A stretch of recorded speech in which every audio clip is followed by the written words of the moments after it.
ningependa tufikie kwenye jambo ambalo ni sehemu muhimu sana ya ndoa ya Kiislamu, lakini ambalo mara nyingi halieleweki vizuri kwa watu wengi sana. Jambo hili ni mahari, haq meher. Mahari tujue ya kuwa si zawadi ya hiari kabisa. Mahari si bei ya mwanamke. Mahari si malipo ya ndoa. Mahari ni haki ambayo Mwenyezi Mungu mwenyewe amempa nani? Mwanamke. Ni ishara ya heshima, ni ishara ya uaminifu na wajibu wa mume kwa mke wake. Kwa sababu gani? Allah subhanahu wa ta'ala anatueleza katika Qur'ani, katika sura Nisa, wa atun nisaa sadukatihinna nihla, na wapeni wanawake mahari zao kwa dhati ya moyo mkunjufu. Aya hii hebu tutafakari kidogo ili mrudi kule mfundishe mabwana zenu. Aya hii ni wazi kabisa. Mwenyezi Mungu hakusema wazazi waichukue mahari. Mwenyezi Mungu hakusema wazee wa kijiji waichukue mahari ile. Mwenyezi Mungu hakusema ndugu waichukue. Hakusema mume anaweza kuirudisha kwa ajili yake baadaye.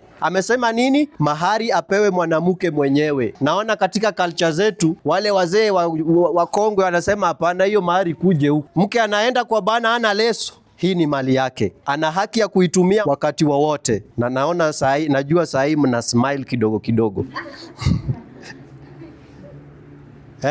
ana haki ya kuhifadhi na ana haki ya kuwekeza kwa namna atakavyo yeye mwanamke.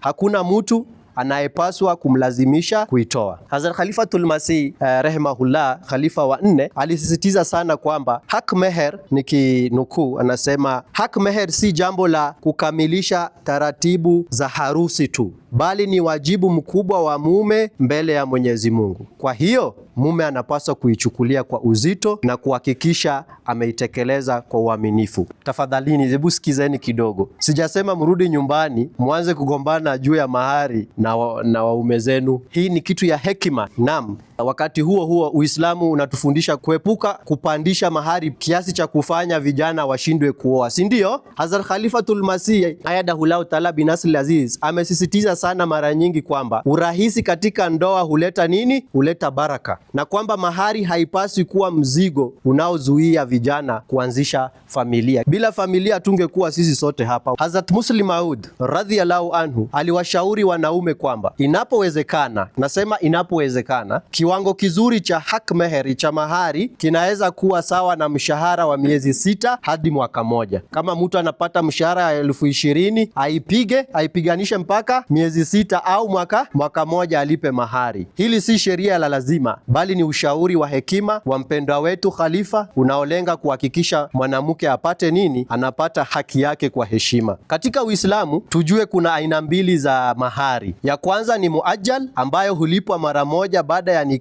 au pale anapoiomba mke, na ya pili muajjal, ambayo hulipwa baadaye kwa makubaliano. Mnakubaliana ya kuwa hii utanilipa baadaye. Mara nyingi wakati wa talaka wengine wanapatia, au wakati wa kifo, mume amekufa, ile anapewa yule mwanamke. Aina zote mbili ni halali ikiwa zimekubaliwa wazi wakati wa kufunga ndoa, kwa sababu haya yote wakati wa ndoa, si ndio? Mmesikia ya kuwa huyo anaoa mtu fulani kwa mahari ya kiasi fulani, si ndio?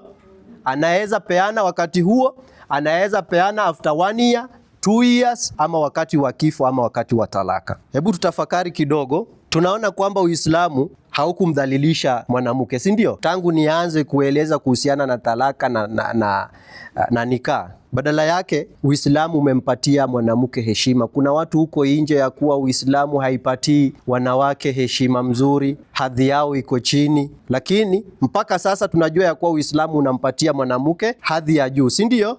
Ulimpa heshima, ukamlinda kifedha, na ukamwekea haki ambazo hakuna anayepaswa kuzinyang'anya, yani kumnyang'anya.